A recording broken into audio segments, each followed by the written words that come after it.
भावना है मैत्री परेशान हित चिंतनम। यद मैत्री भावना वह है कि दूसरों के प्रति हित की चिंता करना, दूसरों का हित चिंतन कर लेना, दूसरों के लिए मंगल कामना कर लेना, यह है मैत्री भावना। पंक्तियां अभी आपने सुनी थी और कईयों ने गुनगुनाई भी थी और कईयों ने नहीं भी सुनी है, क्योंकि शरीर से तो आप सभी यहाँ पर बैठे हैं, पर मन से कौन कौन बैठे हैं वो तो आप स्वयं जानते हैं। तो जो मन से बैठे हुए हैं, मन स्थिर है, एक चित्त जिसका है, तो वो पंक्तियां सुनते सुनते भाव विभोर भी हुए। मैत्री भावना घर घर में रहनी चाहिए। घर घर का मतलब अपने परिवार के जितने सदस्य हैं उन सब के साथ में मैत्री भावना रहे।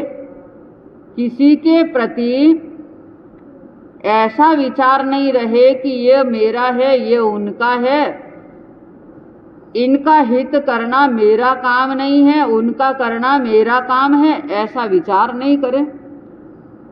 जब घर के हर व्यक्ति के प्रति मैत्री भावना रहेगी तो आपका हृदय एक उज्जवल दीप्यमान हो जाएगा। जैसे रोशनी से अंधकार दूर होता है, उसी प्रकार हृदय का या अज्ञान का अंधकार आपका दूर हो सकता है। प्रेम भाव के मधुर गीत सबके साथ में, आप समाज में बैठे हैं, आप अपने मोहल्ले में रह रहे हैं, आसपास पड़ोसियों के साथ में रह रहे हैं, उन सब के साथ में मधुर गीतों की गुंजन आपके मन में रहनी चाहिए। तभी ये धरती एक मधुवन के रूप में बन सकती है। ये आत्मा की धरती है, इसको मधुवन बनाने का प्रयत्न प्रयास करो।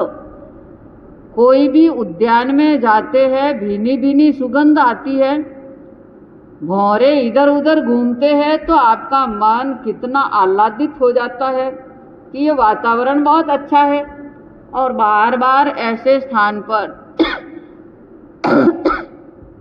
जाने का प्रयत्न प्रयास करते हैं। तो अपने ये आत्मा की धरती जो है, इसको भी मधुवन बनाने का प्रयत्न प्रयास करो, मैत्री भावना रखते हुए। मैत्री भावना वह है कि खुद भी सुख से जिए और दूसरों को भी सुख से जीने दे। पर बड़ा कठिन है, कहना तो आसान है, करना बड़ा कठिन है। न तो खुद सुख से जीते हैं और न दूसरों को सुख से जीने देते हैं। घर का ऐसा वातावरण बना देते कि सुख सौ कोसा दूर हो जाता है, तो सुख स्वयं भी नहीं पाते और दूसरों को भी सुखी नहीं रहने देते हैं। तो यह मैत्री भावना नहीं हो सकती है। सुख पहुंचाने का प्राण अपने हृदय में हो जाना। जब जागो तभी सवेरा, मन में ऐसा प्रण कर लो। प्रण क्या है, किसे कहते प्रण? प्रतिज्ञा, जो अपने मन का दृढ़ संकल्प होता है वो है प्रण। ऐसा प्रण मन में कर लो कि सबको मेरी आत्मा के द्वारा सुख पहुंचना चाहिए। मन से भी, वचन से भी और कर्मणा से भी कभी भी वातावरण को दूषित करने का काम। आप धार्मिक जीवन जी रहे हैं और आपकी संतान कोई खराब रास्ते पर चली गई है, 7 व्यसनों में से कोई भी व्यसन सेवन कर रहे हैं, वो व्यसन बुरा है, क्योंकि व्यसन से जिंदगी की बर्बादी होती है। चाहे वो शराब पिए, चाहे वो मद्य मांस का भक्षण करे, चाहे वो बीड़ी पीवे, सिगरेट पीवे, चाहे वो गुटखा खावे, कोई भी व्यसन है ये बहुत बुरा व्यसन है। ये जैनियों के लिए या मानव के लिए भी शोभनीय नहीं है। अब उन्हें कहे कि ये छोड़ दो, वो कहता है कि मैं रोटी छोड़ सकता हूँ पर ये मैं नहीं छोड़ सकता हूँ, तो उन्हें आप क्या कहेंगे? अरे शुरू भी तो तुमने ही किए हैं, तो शुरू करने में भी हिचकिचाहट नहीं हुई तो छोड़ने में क्यों हो रही है? वीर बनो, अपने आप में सुधार करो, अच्छे इंसानों की बात को मान लो, इससे आत्मा में तो खुशी मिलेगी मिलेगी, शरीर भी अच्छा रहेगा, बीमारियों से आप दूर रहोगे। आज वर्तमान में कितनी बीमारियां बढ़ी हुई है आपको पता है ना?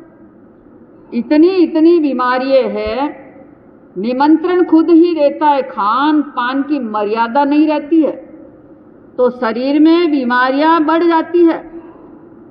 ज्ञानियों ने तो कहा, भगवान ने तो पहले ही कहा, पर अब वैज्ञानिक भी कह रहे, भगवान ने पहले ही आगमों में बता दिया कि कम खाना, गम खाना और नम जाना, ये 3 बातें जीवन में धारण कर लो। सबसे पहले तो कम खाना, चर्बी बढ़ाने का काम मत करो।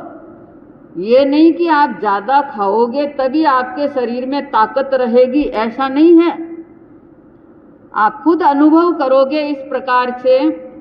अगर आप अपना जीवन जी रहे हैं तो कम खाने से आपकी चर्बी कम बढ़ेगी, वजन कम रहेगा, तो चलने फिरने में, घूमने में बड़ी आसानी रहेगी, बीमारियां आपको निमंत्रण नहीं देगी। कम खाना प्रारंभ करना, जरूरत होवे उतना खाना, उससे ज़्यादा नहीं खाना।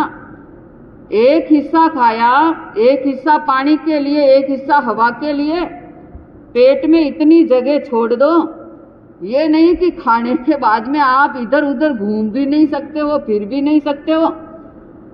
एक पंडित जी ने इतना खा लिया, इतना खा लिया, क्योंकि स्वादिष्ट भोजन था, बहुत सारा खा लिया उसने। बहनों, बहुत सारा भोजन कर लिया, आया और बगीचे की बेंच पर सो गए। पंडितानी को पता था अपने पति की आदत का कि अरे इतनी देर हो गई, घर पर नहीं आए। बेटे को कहा, जा ये चूर्ण की गोलियां लेके जा। किसकी? चूर्ण की गोलियां लेके जा।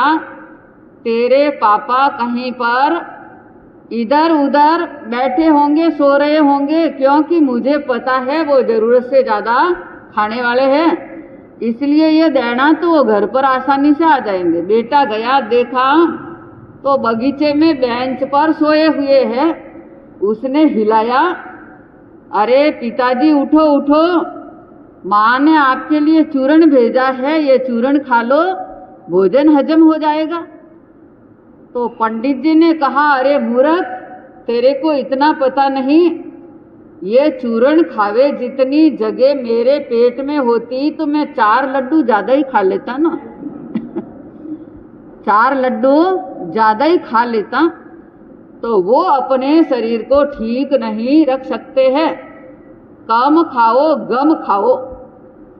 कोई बोल रहा है तो आप मौन कर लो, क्रिया प्रतिक्रिया मत करो घर में।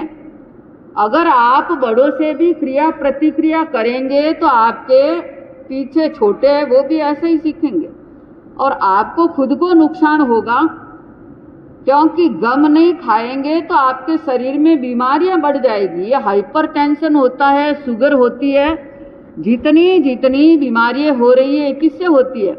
आप अशांत रहते हैं, इसलिए आपके शरीर में बीमारियां होती है। आप शांत रहे तो आपके शरीर में बीमारियां नहीं होगी, और हो रही है तो वो भी शमन हो जाएगी। इसलिए गम खा लो और नम जाओ। तीसरा सूत्र अपना लो कि हमेशा नमने की भावना रखो, नम्र बनो। नमने का मतलब नम्र बन जाओ। अगला अकड़ करके आपके सामने पेश हो रहा है तो आप अपना चेहरा नम्रता के साथ में पेश कर लो, इससे आपको नुकसान नहीं हुआ है, अकड़ने वाले का ही नुकसान हुआ है। पर ये भी हर इंसान धारण नहीं कर सकता, पर आज सुनते सुनते तो अपने आप में परिवर्तन कर लेना। 3 सूत्र आपके जीवन में आएंगे तो आपका जीवन स्वर्ग बन जाएगा, अच्छा बन जाएगा। नशों से हमेशा दूर रहना, नशों से नाश होने वाला होता है। वातावरण बिगड़ता है, शरीर बिगड़ता है और पैसे की भी बर्बादी होती है। तो ऐसा कार्य मत करो। जो पथ भूल रहे हैं उसको सही पथ पर लाने की कोशिश कर लो। इससे भी आपकी पुण्यवानी बढ़ जाएगी और आप मैत्रीता का पूर्ण रूप से पालन कर लेंगे।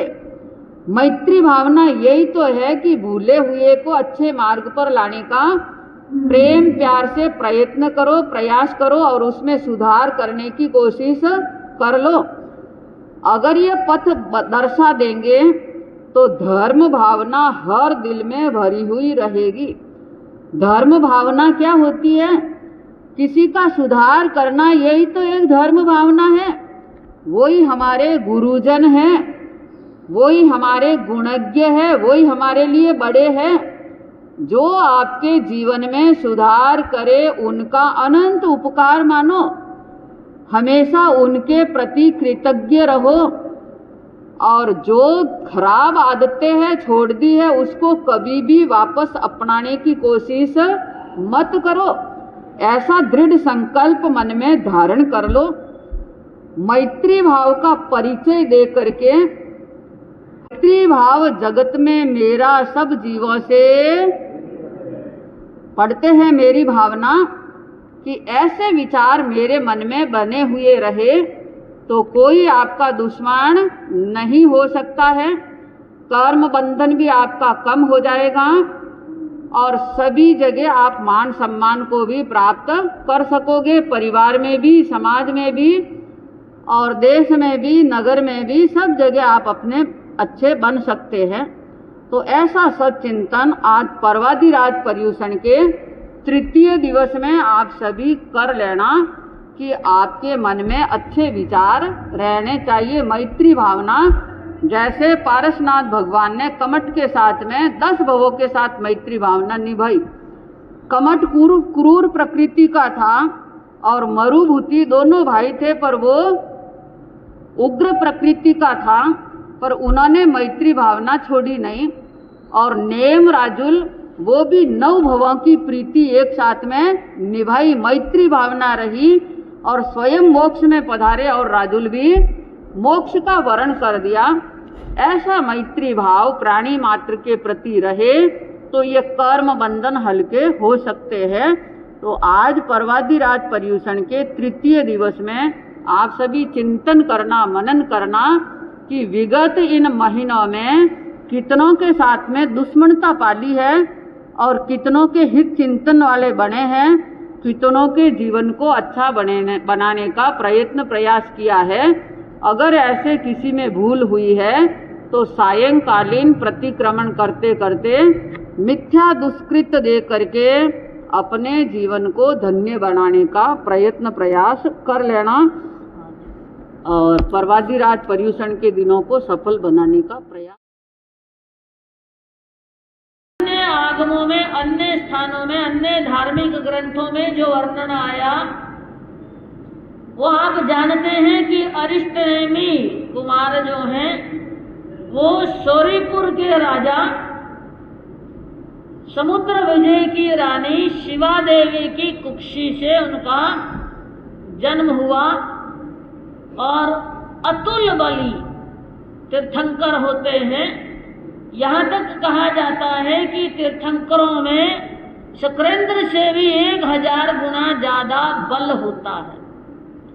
घोर पराक्रमी होते हैं, पुरुषार्थी होते हैं और पराक्रम का जो प्रसंग था वो मैंने आपके सामने संक्षेप में रखा था। थोड़ा सा और ज्यादा हम उसको जानने का प्रयास करें कि वही अरिष्टनेमि कुमार जो कि त्रिखंडाधिपति श्री कृष्ण महाराज के चचेरे भाई हैं, ये भी आप जानते हैं। बल का वर्णन पहले हो गया, बल का वर्णन पहले हो गया, जान कर लो। हाँ, तो अपने बल का प्रदर्शन कर बैठे, वो भी भाई की आज्ञा से।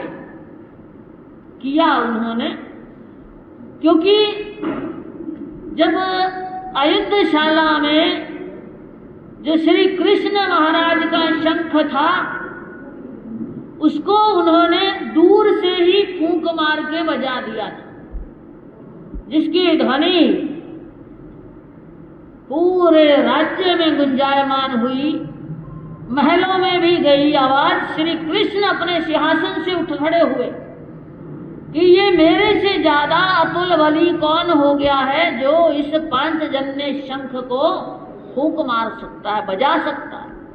जाकर देखा तो अपना ही भाई है। उसके बल को परखने के लिए वो दृष्टांत आपके सामने बता दिया था कि भुजा को फैला दिया कि लो इसको नीचे झुकाओ, और झुका दिया जैसे कोमल लता होती है वृक्ष की, वैसे झुका दिया श्री कृष्ण महाराज की भुजा, वासुदेव की भुजा। और जब बारी आई श्री कृष्ण की, अब अरिष्ट नेमि कुमार की बाजू को नीचे झुकाना है, ये कंपटीशन का भाव नहीं था, लेकिन भाई, बड़े भाई का आदेश, देखिए बड़े भाई की आज्ञा, बाजू फैलाई और श्री कृष्ण झुका नहीं पाए, एक वानर की तरह उस बाजू से झूल गए थे।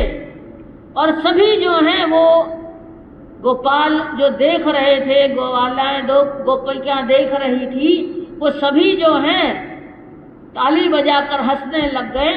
और काव्य पंक्तियों के, गीत के पंक्तियों के माध्यम से फरमाया गया, झूलने जादव पति लागो, मानो तारो शाखा कपियागो, थकित गो लग्यो नहीं था गो, दोने सब दे दीने ताली, गोपिया नाचे मत वाले, गर्व मत कर रे मेरी जान, गर्व मत कर रे मती कर गर्व अभिमाना, चले गए बड़े बड़े राणा, तुझे क्या अमर परवाना, गर्व मत कर रे मेरी जान, गर्व मत कर रे। ये घटना सुनी, और इसीलिए कहते हैं कि अपने बल का कभी भी अभिमान नहीं करना चाहिए। श्री कृष्ण को अरिष्ट नेमि के अतुल बली होने का विश्वास हो गया, विश्वास तो हुआ, लेकिन अब चाहते हैं कि इसका बल क्षीण करूं। पानी ग्रहण करने के लिए, उनको राजी करने के लिए रानियों को तैयार किया। रानियों ने भी बखूबी अपने देवर को, अरिष्ट नेमि कुमार को मनाने का प्रयास किया। आखिर वो मौन रह गए। बड़े बड़े परिवार के भाई भौजाई, इनके सामने क्या बोलना, चुप रहे। और मौन को स्वीकृति लक्षण मान लिया गया। और जूनागढ़ के राजा उग्रसेन की पुत्री राजुल के साथ सगाई संबंध तय कर दिया।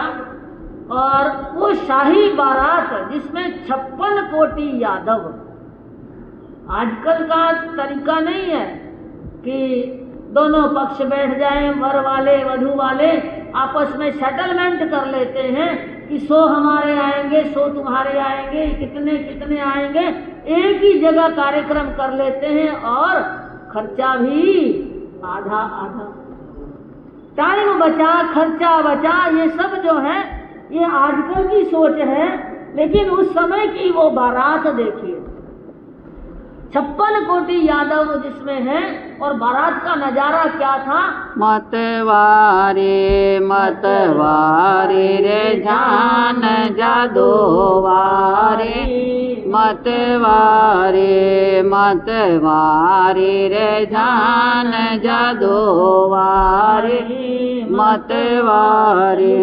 जैसे धराओ से धुर उमड़े, भादो मास घटा काले मतवारे मतवारे रे जान जादो वारे मतवारे एक अरब हय गय वर इतने रथ सांख्या जानो सारे मतवारे मतवारे रे जान जादो वारे मतवारे तीन क्रोड़ नौपत नभवाज उतने ही जोड़ नगारा रे मतवारे मतवारे रे जान जादो वारे मतवारे ने जाना बेक्रोड़ फरोके राग गजब बाजावारे मतवारे मतवारे रे जान जादो वारे मतवारे अगणित नर को मेलो मंडियो नरपत नरगण में श्री अणगारे मतवारे मतवारे रे जान जादो वारे मतवारे।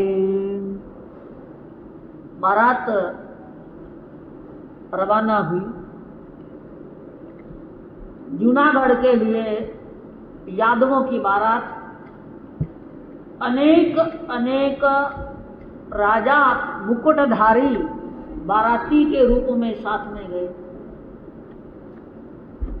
अनेक रथ चल रहे हैं, घोड़े चल रहे हैं और बड़ी शोभायमान बारात जा रही है। और एक बड़ा रथ, एक अलग से रथ है जिस पर दूल्हे के रूप में, वर के रूप में विराजमान अरिष्टनेमि कुमार। अलग ही शोभा उनकी दिखाई दे रही। त्रिखंडाधिपति श्री कृष्ण के चचेरे भाई की बारात, जिसको देखकर सभी हर्षित हो रहे हैं। इतनी लंबी जो लवाजमा जो है उन बारातियों का आगे बढ़ रहा है। तोरण पर है अरिष्टनेमि कुमार। लेकिन घटना जो घटी हुई, एकदम से ऐसे राग रंग के माहौल में भी उन कानों ने ढोल धमाके की आवाजों में हजारों शहनाइयों की मधुर गुंजायमान के अंदर भी उस वर के रूप में अपने रथ पर बैठे हुए अरिष्टनेमि कुमार को बाड़े में बंद पशुओं का करुण क्रंदन सुनाई दे गया। देखिए, जितनी संख्या ढोल नगाड़े, इतने वाद्य यंत्र सब बज रहे हैं, लेकिन इतनी घोर ध्वनियों के बीच में भी अरिष्टनेमि कुमार को करुण क्रंदन पशुओं का सुनाई दे गया और एकदम हृदय द्रवित हुआ। पूछ बैठे, पूछ लिया अपने सारथी से कि ये क्या माजरा है, ये आवाज कैसी, शहनाइयों की गूंज में ये करुणा भरी आवाज क्यों। बता दिया कि ये जितने बाराती हैं, क्षत्रिय हैं जो आए हैं, इनके भोजन के लिए ये पशुओं को बंद किया गया, इनका वध होगा, इनका मांस पकाया जाएगा और बारात को परोसा जाएगा। बस इतना सुनना हुआ तो तीसरा नेत्र खुलता है, तो तीसरा कान भी उनका खुला हुआ था। दो कानों से तो इतने राग रंग के वातावरण में करुण पुकार नहीं सुनाई देती, चीत्कार नहीं सुनाई देती। इसका मतलब तीसरा कान, वो हृदय के भीतर का जो कान है वो भी खुला था और उन्होंने करुण क्रंदन सुना, और तीसरा नेत्र भी खुल गया कि अब क्या करना है। मैत्री भाव का विकास, अहिंसा भावना का प्रसार करना, और सारथी को आदेश दे दिया कि ये कटार ले जाओ और सारे बाड़े में बंद पशु पक्षियों को खुला कर दो, आजाद कर दो, उनको अभय दान दे दो। भगवान का फरमाना यही है कि दानान सेठम अभय पयाणम सच्चे शुभा अणवज्जम वयंती तवे शुभा उत्तमम बंभचेरम लोग उत्तमे समणे नाय पुत्ते। ये गाथा जो है उच्छिष्णम के अंदर आती है कि सभी दानों में श्रेष्ठ दान जो है वो अभय दान है, और वचनों में अनवद्य वचन, अनवद्य वचन का मतलब है अहिंसाकारी वचन, वो उत्तम होते हैं, श्रेष्ठ होते हैं। और सभी तपों में श्रेष्ठ ब्रह्मचर्य तप को कहा गया है, और लोक उत्तम, तीनों लोक में उत्तम जो है वो भगवान महावीर, जिनका शासन अभी चल रहा है, जिनके शासन में हम एक और पर्वाधिराज पर्व पर्युषण मना रहे हैं। तो वो अभय दान देने वाले अरिष्टनेमि कुमार आदेश दे दिया, अहिंसा मूलक आदेश दिया, करुणा भाव से ओतप्रोत होकर आदेश दिया, जीवों पर दया पाल ली और अभयदाता बन गए। लेकिन यहां भी वो रुकने वाला नहीं है, चिंतन यहां भी नहीं रुका, चिंतन और गहरा गया कि ये शादी बर्बादी है जीवन की, जिसके निमित्त से इतनी अहिंसा होती है, तो मुझे अब पाणी ग्रहण संस्कार नहीं करना, मुझे शादी ब्याह के बंधन में नहीं पड़ना, और वहां से अपने रथ को लौटाने का आदेश दे दिया। कटी खोल कटार दियो जिन जी, छठ बंधन काटन को सगरे, द्रुत सूत गयो पशु पाड़न पे, अरिवाड़न वीर की सो झगरे, दृग झारत देखी दया उपजे, सब काढ़ दिए भग गे सगरे, यदुनाथ दया रस झूलत है, मग साप कियो टल गे डगरे, जिन राज पदाम्बुज सूत सभी, ओत आय रोझाल हाल सुनाय दियो, कटि मेखल हार सिंगार सभी, रचवाहक वो बग शीस दियो, रथ फेरी चलो इतने जल्दी, रुकवो नहीं चाहत मोर जियो, छठ सूत जबे रथ फेरत है, जदू जात घणे उर सोच लियो, जदू जात जान घणे उर सोच लियो। देखिए क्या क्या घटना घटी।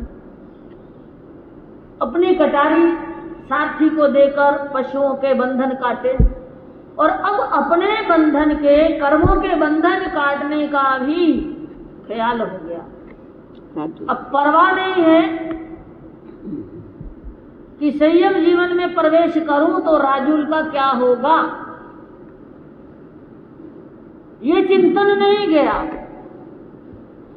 और वहां से सीधे रथ को लौटा लिया। जितना भी आभूषण पहना हुआ था, साज सज्जा थी, वो सारा जो है वो वहीं पर खोल दिया, बख्शीश में दे दिया, और स्वयं जो है बरसी दान देने के बाद संयम के मार्ग पर बढ़ गए और गिरनार की सीढ़ियां चढ़ रहे। और उधर वो राजुल जो है,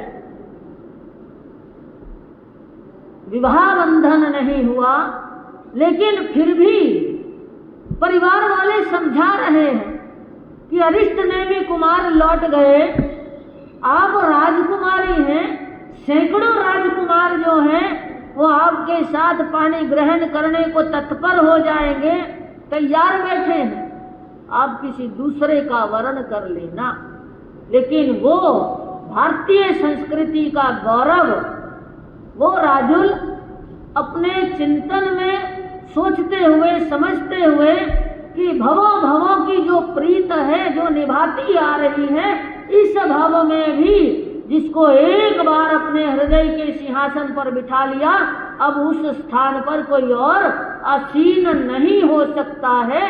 राजुल भी अनब्याही रही, सारा साज श्रृंगार हुआ, मांग नहीं भरी गई, और वो भी जिधर नेम कुमार गए, अरिष्ट नेमी जिधर गए, एक ही बात कही कि नेमी जिध और गए, उधर मेरा ठिकाना है। तो उधर ही बढ़ने का प्रयास। ये अरिष्ट नेमी कुमार की जो घटना आपने सुनी, अब चिंतन अपना भी करना चाहिए। चिंतन क्या करना है कि देखिए, उन्होंने अपना तीसरा कान खोला, तीसरा नेत्र खोला, इतने शोरगुल के माहौल में भी करुण पुकार सुनी। तो जरा आप लोग भी चिंतन करें कि ऐसी ऐसी चीजों का उपयोग करते हैं जिसमें जीवों